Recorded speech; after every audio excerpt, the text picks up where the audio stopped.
Welcome to Awesome Movie Year, the podcast where we take a look back at an awesome year for movies, which is every year. I'm Josh Bell, film critic and writer, and I'm joined by my co-host. I'm Jason Harris, filmmaker, comedian, and bad news, Josh. The results came back. You're insane. We have to send you to an island. It's not an island. It's just a town in the country.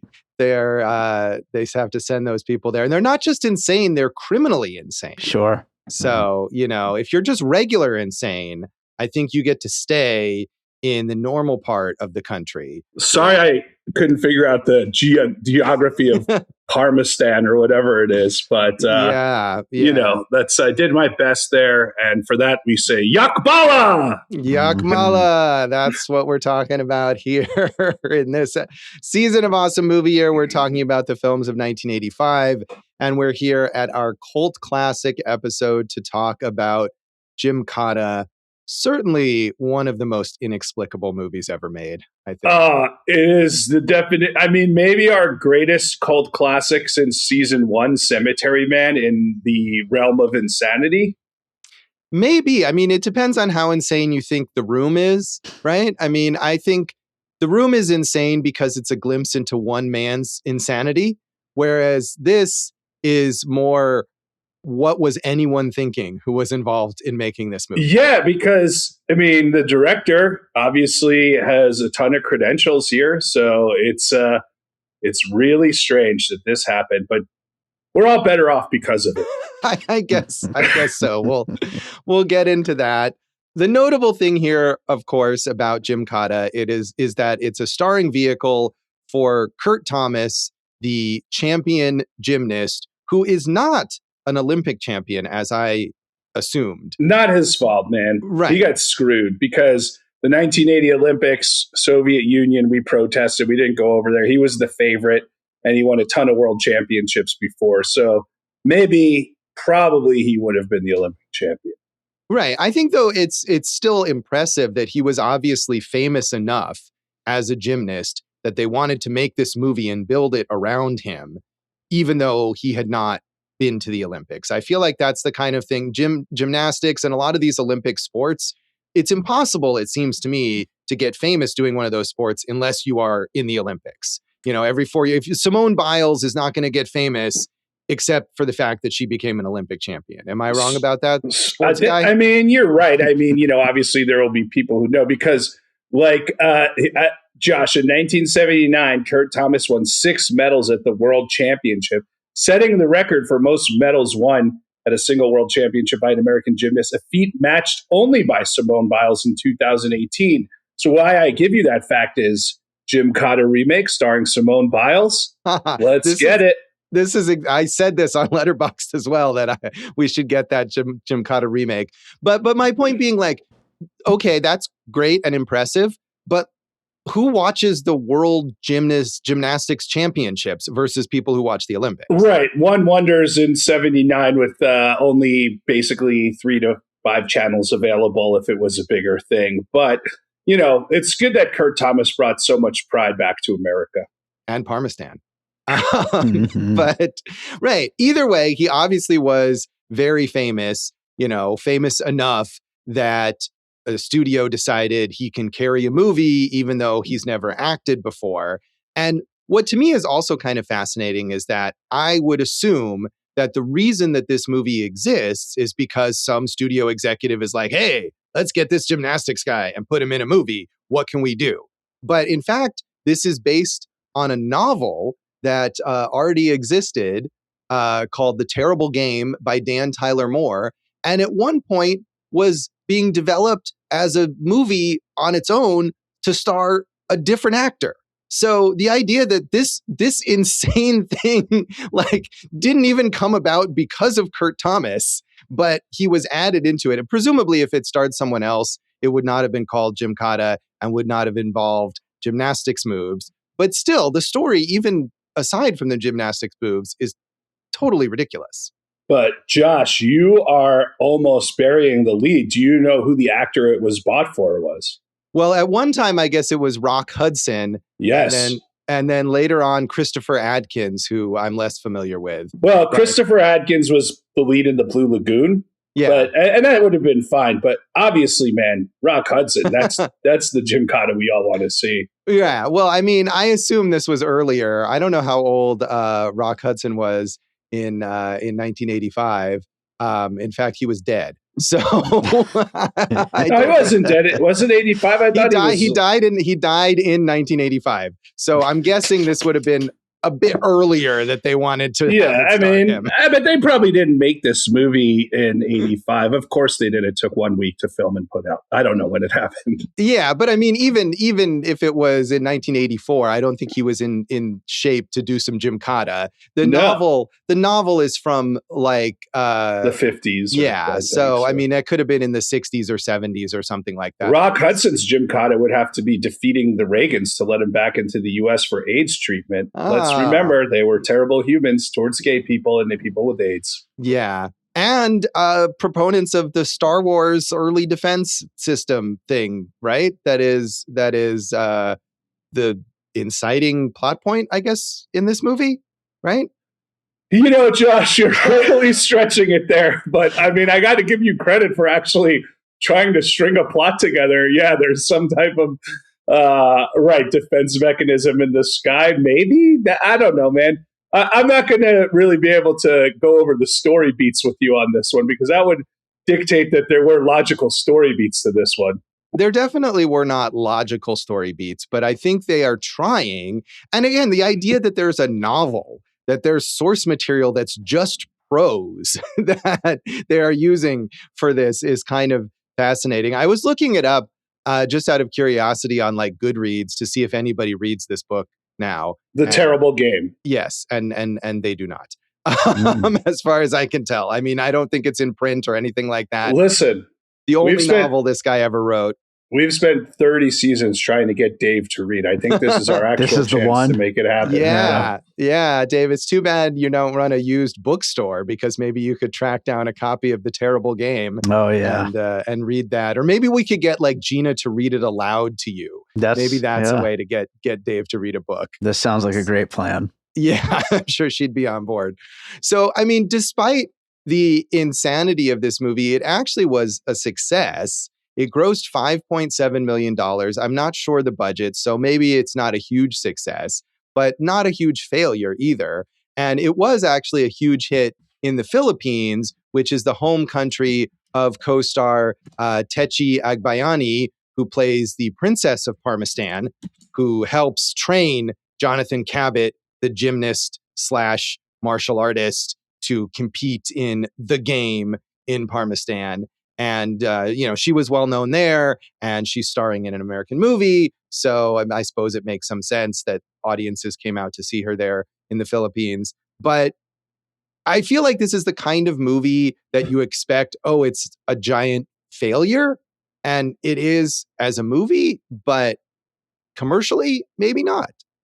So my favorite line might be at the beginning when they're explaining about the princess, who, unlike everybody else, is not white. And for no reason at all, like the secret of the spy goes, she has an interesting background. Her mother's Indonesian. Like that, then they just leave that there. Like, we have to explain why she's not white, so we're just going to go with that, So. Right. I do love that, where not only is it to explain why she's not white, but you get that. And that's the whole thing. That's what's interesting about the whole interesting point. Yeah. And it never comes back in any way at all, except to be like, look at the color of her skin. Like, now you know why it is. Like, it has nothing to do with anything, right? She just can't be a princess, so. And we never see her mother, who is Indonesian. Like, is she alive? Does she live in Parmistan? Did she divorce the Khan and move back to Indonesia? No information. This is part of what makes her background so interesting, Josh. I guess. And the other ridiculous thing is that Parmistan is allegedly in the Hindu Kush. So really, it should not be full of pasty-faced white people. And yet it is. Oh, Josh. That's all.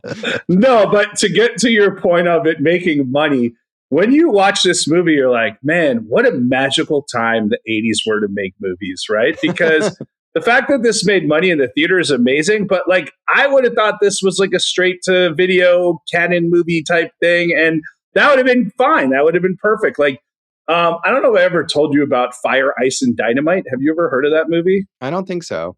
Roger Moore was making a movie in like the Swiss Alps, and they had like a week free. So they were just like, let's make another movie. And they basically made like a Gymkata for skiing, right?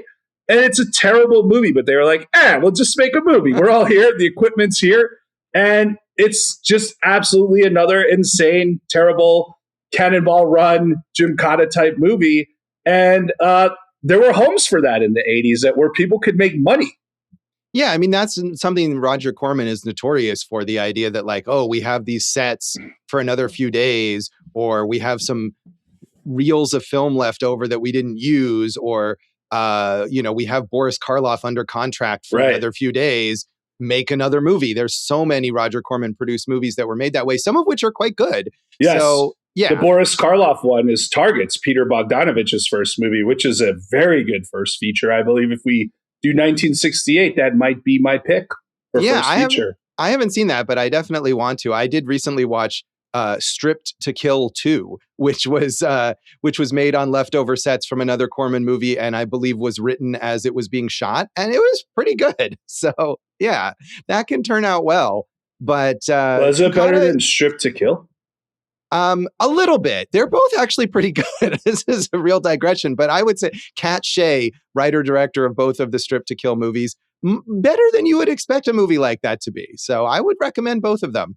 Josh, if ever there was an episode for digressions, Gymkata is the episode. Yeah, but I think you make a good point in that this is not that. This is a major studio production with, I imagine, a decent budget. Again, I didn't find that actual number, but it's the director of Enter the Dragon. Exactly. Yeah, we didn't say we should mention his name here. That is. Don't worry, Josh. You vamp. I'll just tell it to you. It's Robert Clouse. Yes. Oh, we said it at the same time. We mind melded on our Clouse.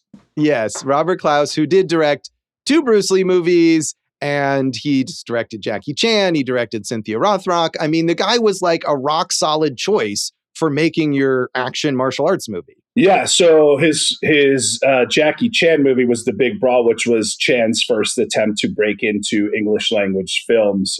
Didn't go great, but I would like to see it. However, Josh, we should call him Santa Claus because he gave us this gift. Oh, he did. He did indeed. So, yeah, I mean, I think you think of those ingredients, right? It's got a reasonable budget for something like this. It's got a studio behind it. It's got this experienced action director. It's got this athlete who apparently is very famous. And yet, here's what they've come up with. Yugoslavia. It's got Yugoslavia as the setting. The second movie this season we've discussed that was filmed in Yugoslavia after When Father Was Away on Business. Do you think they crossed paths in productions? I hope they did. I really hope they did. They compared notes and like themes of what they were each going for. I wonder if they had gotten Amir Kusturica to direct Gymkata, how that would have worked out. Or Robert Clouse to direct When Father Was Away on Business. Either way, it would have improved things somehow. I don't know. So Kurt Thomas was nominated for a Razzie for Worst New Star. Boo. Deservedly so. Come on. Honestly, we've seen a lot of athletes act, and I don't think he's the bottom of the barrel. He holds his own just fine. He's not great, but he's serviceable. Serviceable is generous, I think. He's not good. I mean, maybe compared to other, I don't know if we want to talk about athletes who act later on, but yeah. He, maybe he's better than some other ones, but he's certainly not anywhere near the top. Well, we're going to have to agree on this one. So, although this was a major studio release, I don't know how much coverage it got critic-wise. Maybe I just didn't find enough stuff, but I did grab only a couple reviews. Roger Ebert did not write a review, and Siskel and Ebert don't appear to have reviewed it, but he did review it on his local TV, just solo review. So in that review, he said, "Whenever a great athlete is in a movie, they always ask the same question: can this guy act? But in Gymkata, you don't have to ask that question. because Kurt Thomas does most of his acting on gymnastics bars. The funny thing about Gymkata is that as a thriller, as an action picture, it's a complete failure. This is one of the silliest, goofiest, least convincing pictures I've ever seen. But as a comedy, there's something else going on there. I don't know whether the movie was intended to be funny or not, but I've rarely heard more laughter in a preview screening than I heard when I was watching Gymkata. So as an action picture and as a movie, I give this 1 star, but as a comedy, 2.5. That's the genius of Gymkata. Now he pretty much nailed it right there, right? Like when we watched it the first time, we were dumbfounded in the most brilliant, sparkly, magical way. Yeah, I mean, I think there is zero chance that this was intended to be comedic. Like, I think it's fair to say you laughed at it, you found it funny, and were entertained, but that is not in any way the intention here. Josh, once art gets out into the world, it no longer belongs to the artist, it belongs to everyone. Right, and that's what I'm saying. It's fine to say that was your reaction and you enjoyed watching it, but I think if you want to talk about, as Ebert says here, was it intended to be a comedy? No, it was not. This is something we've never discussed. Do you care about the intention of this film or just the result? No, I mean, I agree with you in that the result is what's important. I think if we could, it's fair to talk about the intention, to wonder about it, to speculate on it, or to look into it or whatever. But I agree with you that your reaction, art is art. It's the same as, if you're watching something more serious, or as we talk about a lot, like interpretations of a story. Was this intended? Maybe not, but it was taken that way when we watched it or when other people watched it. So my take on that, though, is that I am not entertained by this movie. I'm just annoyed by it, but I think it's fair totally to say that you enjoyed it. Yeah, I mean, we always talk about separating the art from the artist. Like, Josh, you always say, I don't like Woody Allen movies, but as a man, I respect all the things that he's done. Really not necessary to bring that topic in there. Woody Allen's Gymkata? Yeah, Woody Allen's Gymkata. That would be perfect. Well, we almost have, we got Mel Brooks lookalike here as the Khan of Pakistan. They really go hard on the Mel Brooks, it's good to be the king aspect of this film, don't they? Yeah. I wonder if that was like a character choice by the actor, or if that was like written, just play him like Mel Brooks would play him. I don't know. And I mean, I suppose if anything could theoretically be intentional comedy, it is that character, because they definitely made a deliberate choice to cast this Mel Brooks looking, like, short guy with a mustache and a comb over as the leader of Parmistan. And they could have cast some like big buff guy instead, and they didn't. So Buck Kartalian is his name. And yes, Josh, he's got credits including Planet of the Apes, Cool Hand Luke, Mr. Roberts, and The Rock. So he's not some bum. No. I mean, he's a very experienced character actor, but in a particular mode, I would think. And so that's the only area where I would think maybe it's intended as like comic relief. But I think overall, this movie is not intended as a comedy. Yak Bala! Thank you. Which is what they yell in Parmistan to celebrate. It's like L'chaim, I think. Is it? Yeah. Or I kept thinking of the Klingon exclamation, Kapla, which means like, success or victory or whatever. That was wonderful. Thank you for that. Yes, that's what the one Klingon word I've learned from my books on how to speak Klingon that I have sitting on a shelf here. Can you Duolingo Klingon? Probably. I never looked into that, but I was amused by the idea of learning it, and then it's like a real language and it takes effort to learn, and so I didn't. Well, if you were going to learn a language, would that be it? Probably not at this point. I'm going to put in that much effort, I should learn a language that people speak. But it was entertaining to think that I could do that. If I was, I know they have conversational Spanish, so I should just work on that. But like the only two I really would like really focus on Duolingo, one, Yiddish. Great. You got to love Yiddish. Like our king here probably speaks some Yiddish, And two, traditional Irish. That would be fun to learn for no reason at all, except so I could talk to audience members at kneecap concerts. Nice. But not Parmistanian? Well, Parmistanian, I think, again, other languages probably have rules you have to follow. And, there's some basic form. And Parmistanian, I think you just throw everything against the wall and you go for it. Yeah, I mean, I think unfortunately, unlike Klingon, which, linguists developed this entire language for use in Star Trek movies and shows, I don't think Gymkata hired a linguist to develop Parmestanian, unfortunately. You are really, really tarnishing the legacy of the greatest film ever made, Gymkata. Yeah. So just one other short clip I have. Laurie Horn in the Miami Herald said, an inane martial arts movie. Kurt Thomas is a glorious gymnast and maybe a competent karate fighter, but this fight choreography does both disciplines an injustice. Better to spend your $450 renting a tape of Thomas scoring a perfect 10 at the American Cup. Yeah, it's just so weird because none of that would ever be a thing. It'd be like, just look up Kurt Thomas highlights on YouTube now, Right. Did you do that? I feel like, maybe that's not something I did, but you're more the sports guy. Did you watch any Kurt Thomas gymnastics routines? Why would I need to when he pommel horse kicks everyone in that climactic sequence against the crazies? I mean, you see a lot of his moves. I noticed this. I was actually counting, right? He uses a high bar to do some kicks. Yeah. He uses the pommel horse, which is great. You could say he uses floor exercise techniques. So really all he's missing are the rings and whatever rhythmic gymnastics you might want to throw out there. So. Yeah, there's no rings. Even that opening sequence where he's actually doing gymnastics in a gymnastics competition is on the high bar, I think. Yeah. So maybe there's no uneven bars, but I think... Or the balance beam, right? That's a thing. Yeah, balance beam. There's also, the vault, which he could have used in the pommel horse situation. So, I mean, obviously, we've just mapped out Gymkata too for Simone Biles. So let's go. Yeah. Come on, Simone. Get on that. I guarantee you someone has pitched Simone Biles on this and she would have wisely refused. I will admit, Josh, for one of the weirder projects I wanted to make was like a Broadway musical about the concepting and creation of Gymkata, which you could just take anywhere with any type of way. I always thought that'd be a fun musical to make. Yeah, I could see that happening. So, Jason, you and I watched this movie for the first time together some number of years ago. What a memory. Josh was working on a specific article that I'll have him tell you about, and a bunch of friends came over for different movies. And we just knew that it was nuts and absolutely insane, but we didn't know anything about it really.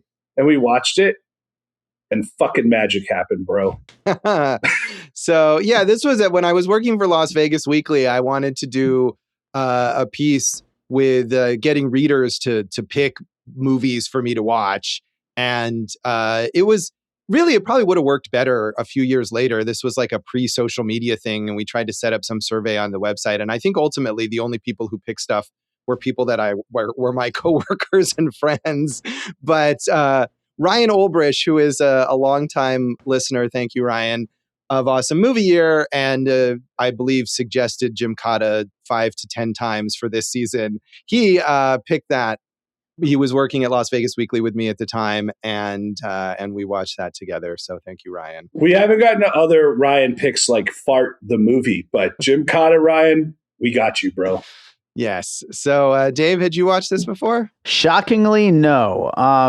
This is one of those classic "How did this get made?" episodes, and I had listened to that without having seen the movie, and it's always been on my watch list. But I was waiting for like a midnight screening or something to watch it with people, and it was just as good just watching it on my couch alone. So yeah, there's no wrong way to watch this movie, Dave. Yeah, that is what. So that you listened to a very detailed podcast about it. Was it confusing? Not really. It's always so fun listening to that show anyway. Right. So yeah. Fair enough. So Jason, anything else you want to say about the background of this movie? Josh, 1985 was a tough time. Reaganomics were in full effect. Class warfare was all over there. We were in the middle of Cold War, Josh, and we needed something to bring us all together. Kurt Thomas and Gymkata was that thing. Probably not. Yakmala! Mm-hmm. We'll come back and talk some more general thoughts on Gymkata.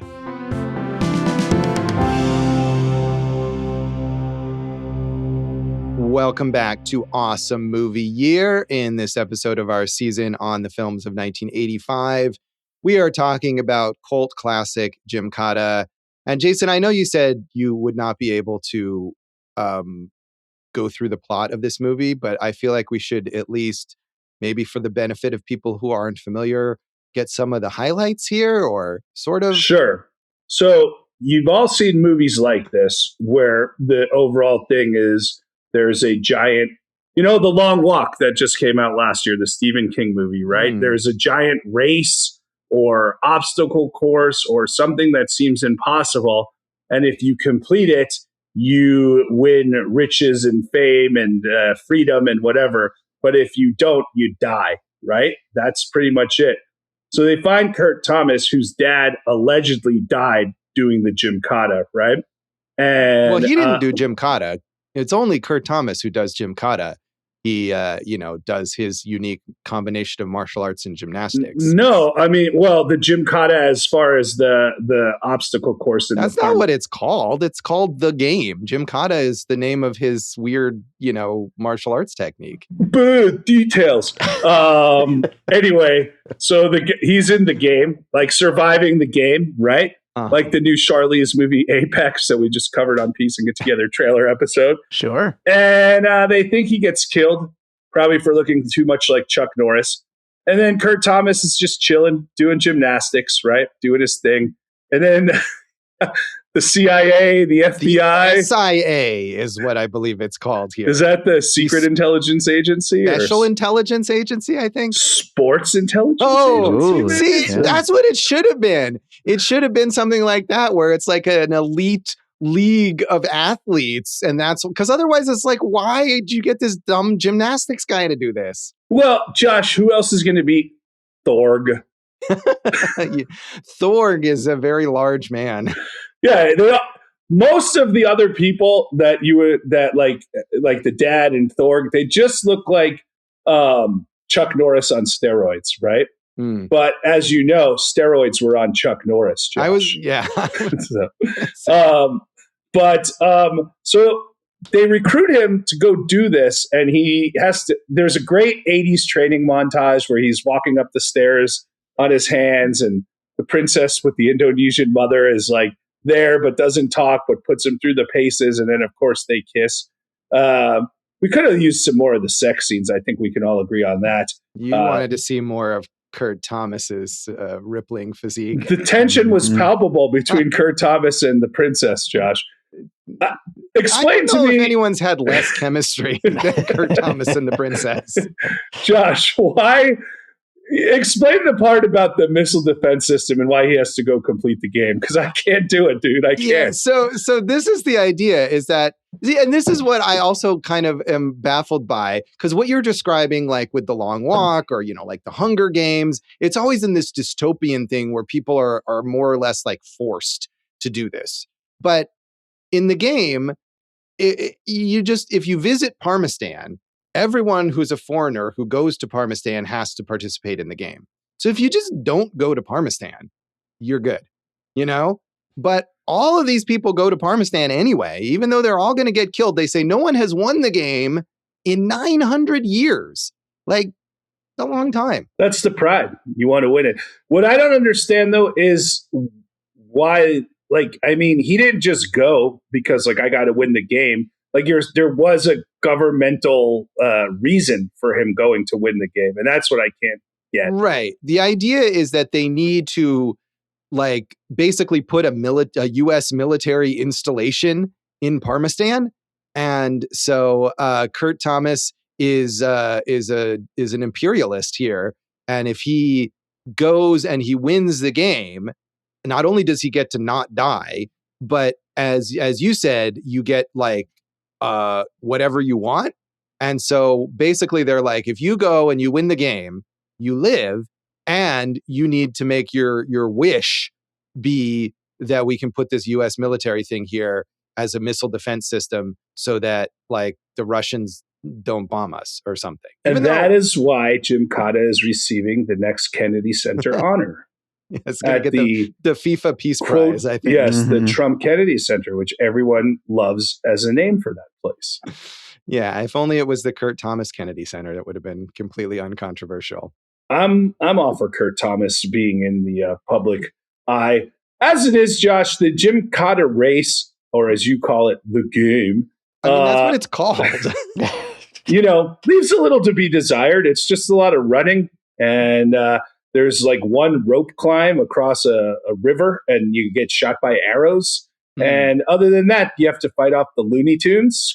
Not just using proper verbiage for the criminally insane. If it really was the Looney Tunes, like another movie starring an athlete turned actor, Space Jam, it probably would have been more entertaining. Josh, do you think they did a great job representing mental health? Yeah, not so much. Not so much here. I would say not. But I will say that sequence in the village, do they call it the Village of the Crazies? Is that what they call it?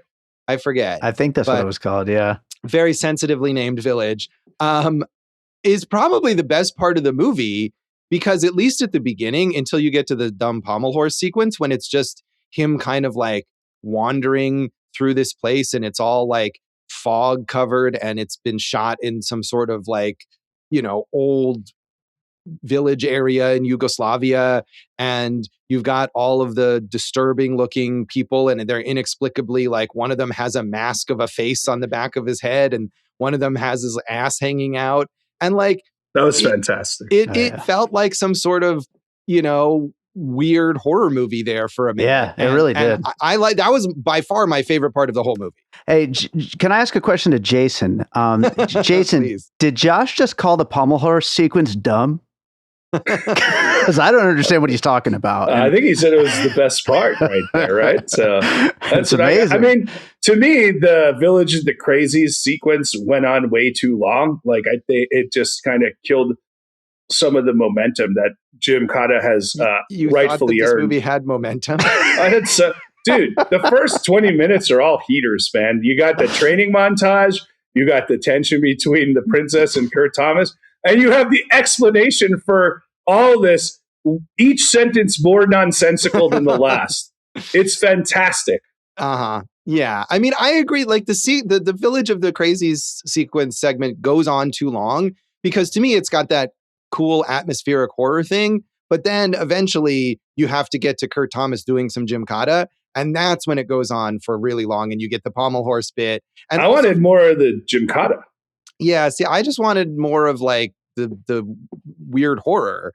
And then at the end of that segment, like he's trying to climb out of the village, and it gets into slow-mo for some reason. And that just goes on and on and on and on. Yeah. Spoiler, he finds that his dad is still alive and he is rescued. Don't understand how that happened, how the dad's still alive, and why they brought him back for one scene only to kill him in the next. No, he's still alive at the end. You see him, even when he gets shot with the arrow and everything. Yeah, you see him on the back of the horse with Kurt Thomas at the end as they ride back in. Yeah. But we left out some other key elements, Josh. It's not like Kurt Thomas just gets to Parmistan. Jonathan Cabot, the character name, has a harrowing journey just to get to the point where he can play the game. Yeah, I forgot how long it takes just to get to the game. Like, we have all the training, like you were mentioning, and then he goes to some city where it's like a rendezvous spot. Like, the only way to get there is to be at this port at this time to get on this boat to get to Parmistan. Right. I was unsure what country that city was in. Karabal on the Caspian Sea. Right, on the Caspian Sea. And I love that because, like, they say in the dialogue, it's like, you need to go to whatever, what is it called? Karabal. Karabal on the Caspian Sea, and then we have the on-screen subtitle that says Karabal on the Caspian Sea. I laughed so hard at that time. Is that where it is? But yeah, that's not in Parmistan, but it's somewhere near Parmistan in some other country, but we're not sure where. No. And then there's some betrayal, and the princess gets kidnapped, and I loved it. There was that one moment, the princess gets kidnapped, and Kurt Thomas rushes back and he asks his SIA handler, like, where is she? And he's like, oh, she's in this super fortified house, and it's in this compound, and it's in this place, and you got to do this. And he makes it sound like it's impossible. And then it's like down the street. Don't forget, Josh, you're leaving out one of the best characters, not just in Gymkata, but probably in the history of film. The tongueless man who takes care of Kurt Thomas. Wasn't that a woman? I thought it was a man. Either way, that character wanted to bang out Kurt Thomas real hard, tongue or not. Dave, was that a man or a woman? I thought it was a woman, but who knows? Yeah, who the hell knows? Yeah, that is, Yeah, but it is very confusing. I agree. It was often unclear. Like someone betrays him. One of the guys that he's supposed to work with is, I don't even know working for whom, because there's a political battle. We haven't even mentioned the potential coup in Parmistan because the Khan, Mel Brooks, is out of touch. And his advisor guy is building up his own faction. And the princess knows that this is what's going on. And she has to convince her father that his rule is in danger. And the U.S. wants the Khan to remain in power, I think, because he's open to building the base, but the other guy isn't. Commander Zamir, Josh. Yeah, Zamir. Put some respect on his name. Yeah, I mean, is it that, Josh, or are you not looking deep enough? Maybe they want the Khan in place because it's a dummy government and the SIA can really control Parmistan through him. Maybe well, they definitely do. Yeah. Maybe it's a Netanyahu Trump situation going on. I think it could be. So the Khan is Netanyahu in this scenario. I would say the opposite at this point in time. Yeah. That is fair. Yes, the Khan does not seem like he is a very savvy leader of Parmistan. His primary function is to yell Yakmala, but he is more U.S. friendly than Zamir, who we should say is played by Richard Norton, who is a like very experienced martial artist. Again, the kind of guy that, would probably be also like a villain in a Bruce Lee movie or something like that, who's able to hold his own fighting against one of these guys or Chuck Norris or Jackie Chan or whoever, all of these people with whom he actually did appear on screen, and probably way outmatched Kurt Thomas would be my guess. And he had a chiseled golden body, Josh. Also looked a lot like Chuck Norris. Like everybody does in this film. Except Kurt Thomas, who looks like Kurt Thomas. But when we're researching Richard Norton, who helped create Zendo Kai, which is a form of martial arts, with fellow karateka Bob Jones, one thing I saw was he was involved either on screen or as a fight choreographer for 80 movies, right? And like you would think, like, again, what a golden age. What a time for a person like that to be able to work in movies as big as Mad Max Fury Road, which wasn't in the 80s, and as small as Gymkata. Like, he probably just did a ton of straight to video movies and then got on like Suicide Squad in 2016. Yeah, I mean, but the thing is, you have that guy. You have Robert Clouse, the director, who's worked with Bruce Lee. And yet the fight choreography, as one of those reviews noted, is terrible. Like, that is true. I got to give you that. Kurt Thomas, whatever Kurt Thomas's abilities are or aren't, right? I mean, there are plenty of action movies where the star is an actor who isn't a martial artist, right? And they have to kind of be trained as well as they can, and a combination of training and faking it and stunt doubles, you get a convincing portrayal of a character who is a badass and can beat up a bunch of people. It's possible. So the fact that this is so unconvincing, is so poorly choreographed, is the fault not only of Kurt Thomas, even if he is incompetent at this, but of the director and the fight choreography team. I mean, there's multiple moments here where Jonathan Cabot just does a backflip like near somebody and they fall over. Yeah. Like, he's not even remotely making contact. You can't blame Kurt Thomas on that. The best example is that, when they're chasing him through the streets before the game and there's like, two bad guy spies trying to eliminate him, and he finds a high bar in the middle of the street because why wouldn't you? Sure. And he like does flips and kicks them and knocks them out. And then there's some random passerby on like a bicycle and he accidentally kicks him.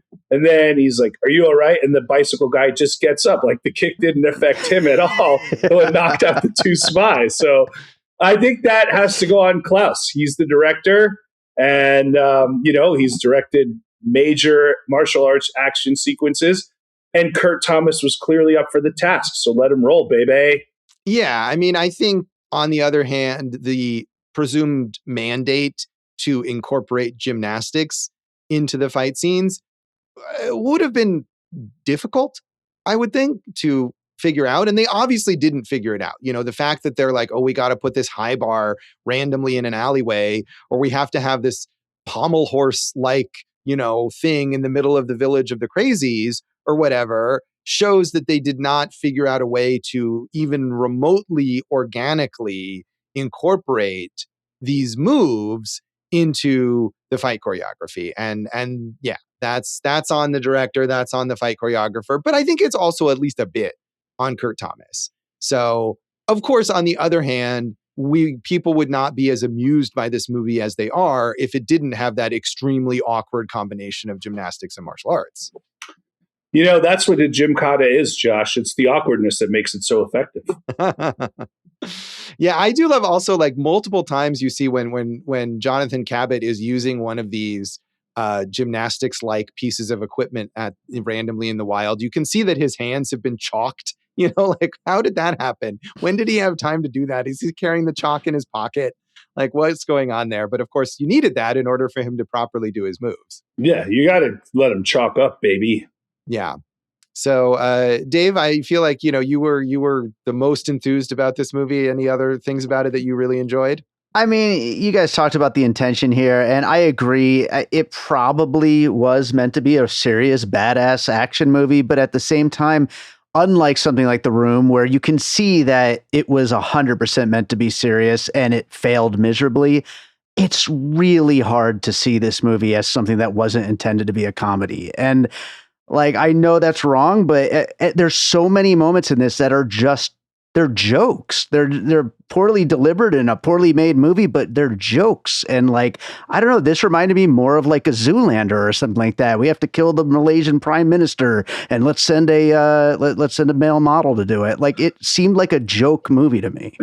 Here's the thing. We've seen, you know, I was at Nevada Women's Film Fest last week, and I saw a movie that was intentionally serious and so terrible that, like, to make something intentionally serious that's so wonderful like this, it's just magic, Josh. That's what it is. Yeah. Yeah. I mean, Dave, I'm glad that you enjoyed it, but I think there's no way that this was intended on the level of Zoolander. I'm sure, but it just feels like it. It really does. What else besides The Room would you throw in this category of like so bad it's good, Dave?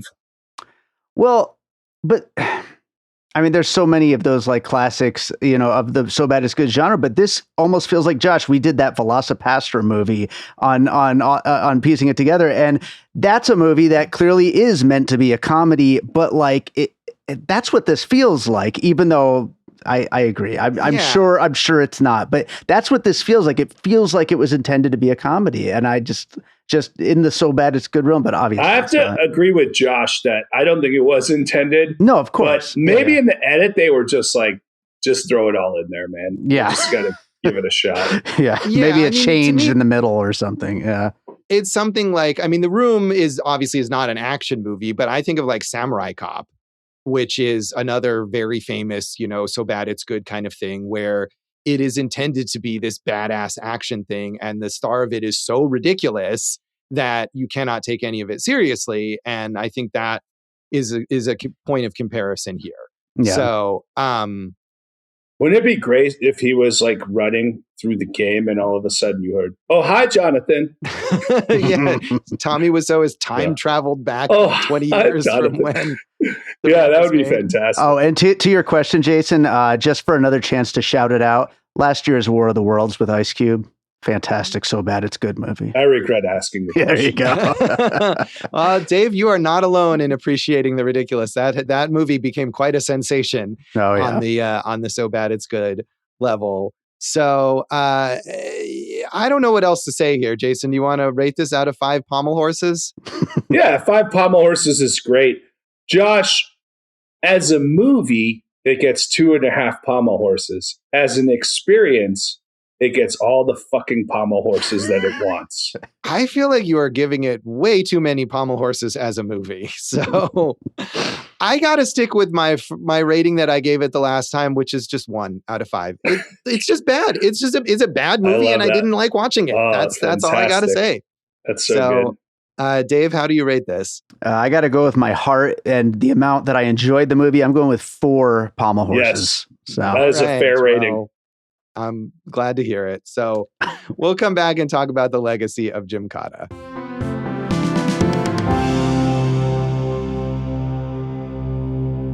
Welcome back to Awesome Movie Year. In this episode of our season on the films of 1985, we're talking about cult classic Gymkata. And of course, you know, with any of these cult movies, the biggest legacy here is the cult following. This movie continues to get that level of appreciation. People continue finding out about it through various memes or articles, or I believe there was a joke about it on Family Guy at one point that pointed people towards it. I know Matt Singer, who's a well-known film critic at Screen Crush and wrote the book on Siskel and Ebert recently, is I follow him on social media, and he's like a giant proponent of Gymkata, is always talking about it. I'm surprised he hasn't written a book about Gymkata yet, although he's probably tried. So, I mean, there's very much a continued level of appreciation for this movie. An unrelated Australian film, Day of the Panther, was later released in the Philippines as Gymkata 2 in February 1989 to capitalize on Gymkata's success. Actor Kurt Thomas is dubiously promoted as the film's original lead actor that had to be replaced by John Staszak due to breaking his spine from a failed somersault on the second day of shooting, which probably never happened. No, it definitely never happened. That was all a complete lie. And, I think we've talked about maybe, especially in like the 70s, the idea of these movies that get like foreign films that get rebranded and tacked on to some other franchise to capitalize on it. And as we said, this Gymkata was very popular in the Philippines because of the Filipino star in it. So it makes sense that some dubious distributor would do that. Not just foreign, I mean, American Psycho 2. Right. Well, but what I'm saying, that's not quite the same because it's like a movie that was made, that's a straight to video follow up or whatever. But I'm talking about movies that were unrelated and then just given a new title. Gotcha. I thought it was unrelated. And I don't think so. Wrapped it around. Or yeah. I mean, if it was, I don't remember when we talked about that, but having seen that, they definitely mention Patrick Bateman, but it's possible that was like, there were reshoots on it or something. I don't remember the details, but yeah, I mean, this is the idea. And this does happen where, they don't change anything about the movie. They just decide, oh yeah, we're going to claim that this is a sequel to some other movie that was popular. It doesn't happen really anymore because people are, I think too savvy about that. But this does happen, especially like with, I think probably when we talked about like, giallo movies and things like that, or, drive-in stuff, like when we talked about Ted Michaels, those things do happen. We're all better for it. So I have not seen that Australian film. It sounds like it was probably not very good. Let's see if we can see Day of the Panther anywhere. Let me look it up for all the kids out there who want to see Day of the Panther.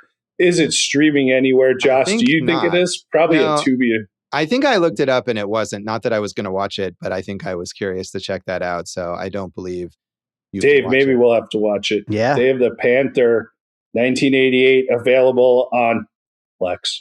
Oh, well, there you go. Maybe you can give that a try. So it's interesting to me, despite the fact that this movie is very bad, it wasn't a total failure commercially.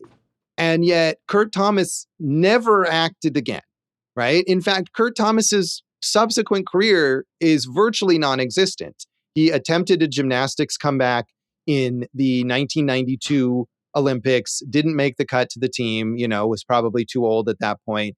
He did some on-air commentating for ABC Sports and ESPN, but, didn't have a huge career there, didn't attempt to act. I'm sort of surprised, even though he died in 2020, but by that point, Gymkata had very much gotten this cult following. And I'm surprised that he wasn't in Samurai Cop 2 or something like that, that he wasn't recruited. Maybe he didn't want to, maybe he just wanted to get away from that or didn't like the ironic appreciation of this. We see that with people like Tommy Wiseau or the director of Birdemic, who kind of like struggle with embracing or not embracing that. Well, Tommy Wiseau is now like, of course it was a comedy, that type of thing. So, but Kurt Thomas, you would think like right now would be killing it on like the convention circuit and everything.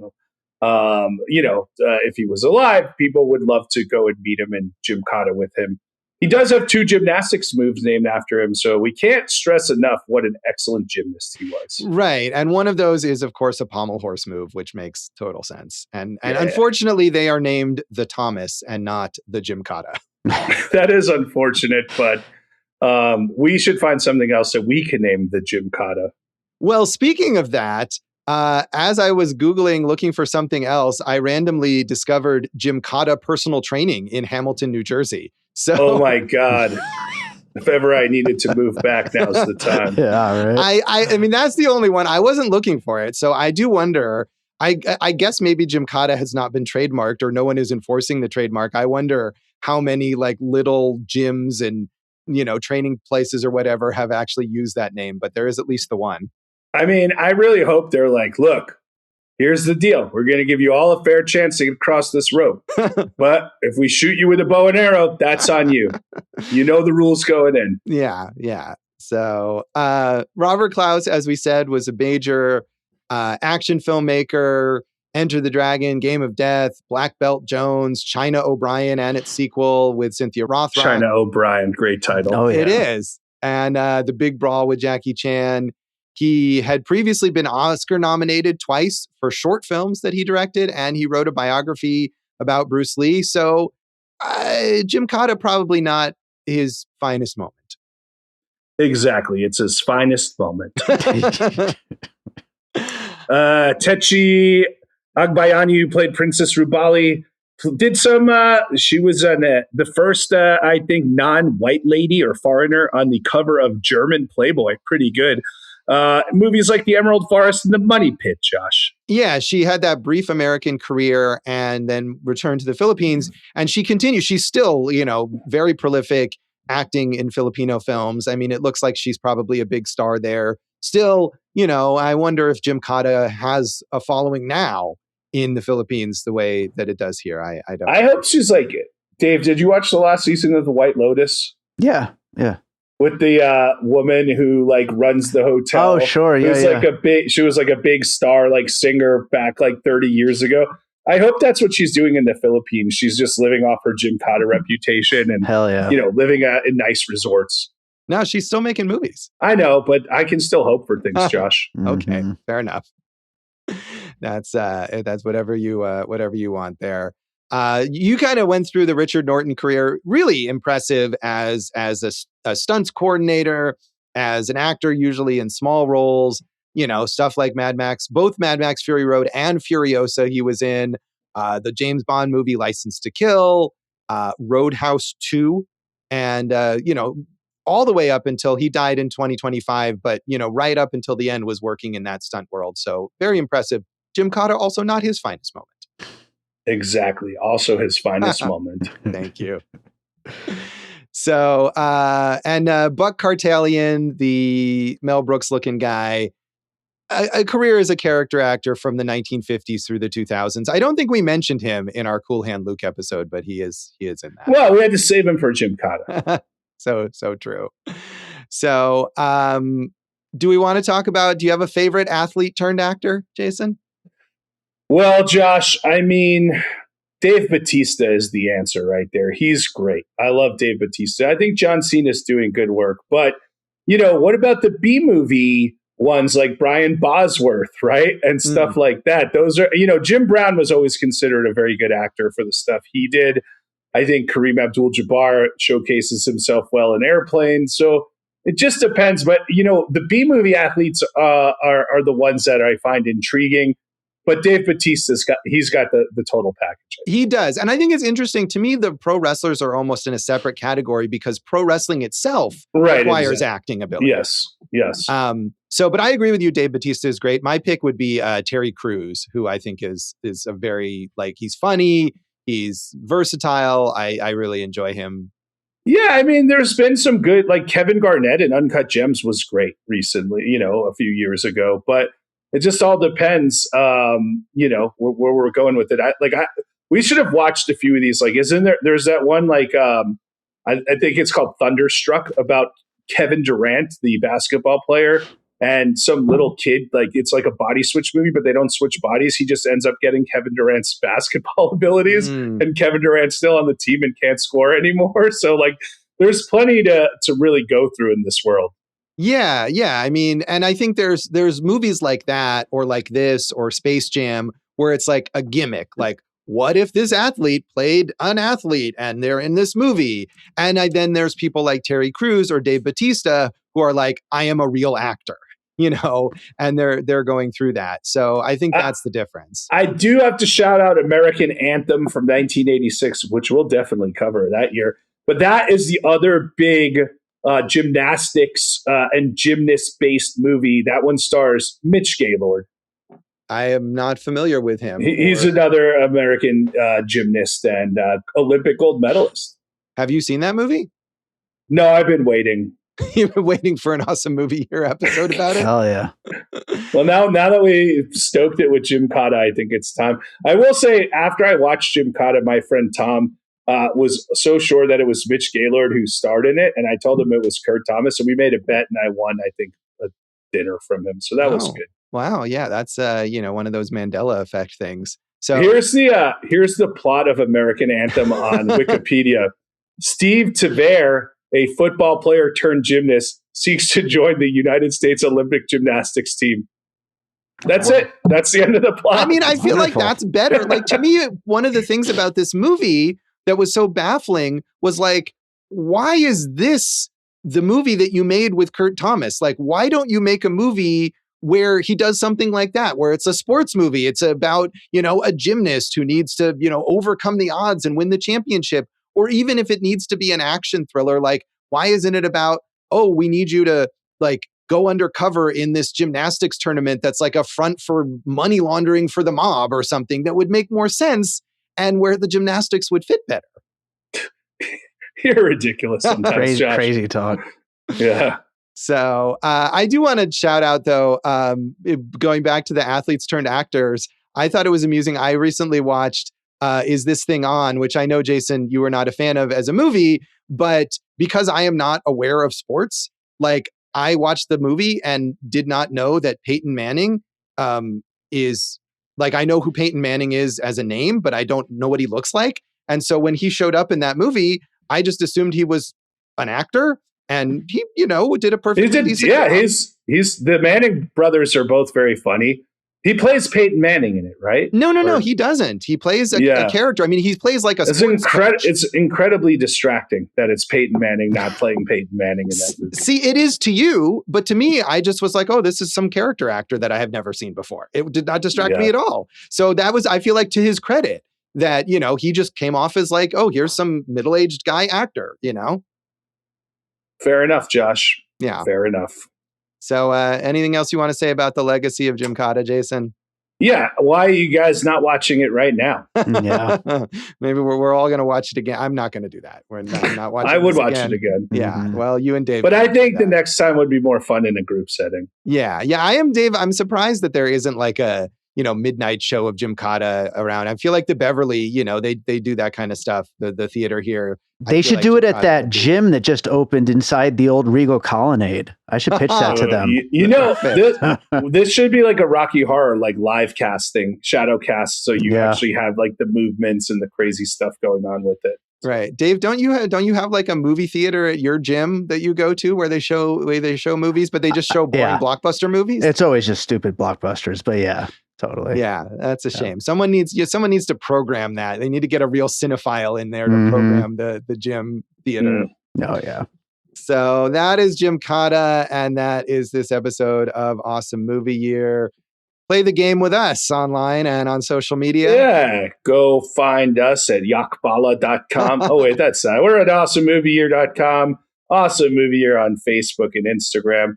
I'm Jason Harris Comedy, or Jay Harris Comedy on all the things. Come out to a trivia night. We're all over the place. Also, if you're on Letterboxd, I'm Go for Jason. Holler at your boy there. If you watch one of our movies, tag it with Awesome Movie Year. You can find some old things from me at joshbellhateseverything.com. I am at Josh Bell Hates Everything on Facebook.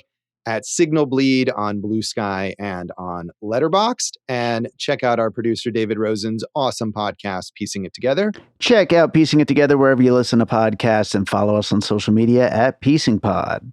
Jason, what's in our next episode? Josh, is it the audience choice that I'm plugging? Yes.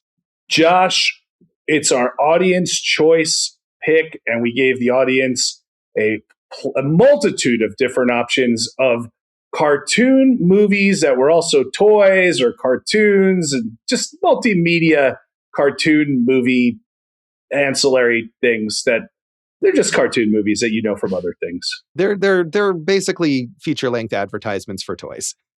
Yeah, there you go. That's exactly what I said in Gymkata style. Mm-hmm. Uh-huh. And which movie did our audience choose, Jason? Well, I guess I have to tell you, Josh, it's He-Man and She-Ra, The Secret of the Sword. The sword, the S word, as we say. So tune in next time for He-Man and She-Ra, The Secret of the Sword. And thanks for listening to Awesome Movie Year. Thank you for listening to Awesome Movie Year. Make sure to follow Awesome Movie Year on Facebook, at Awesome Movie Pod on Twitter, and at Awesome Movie Year on Instagram. And if you like the show, review us and rate us with 5 stars on Apple Podcasts.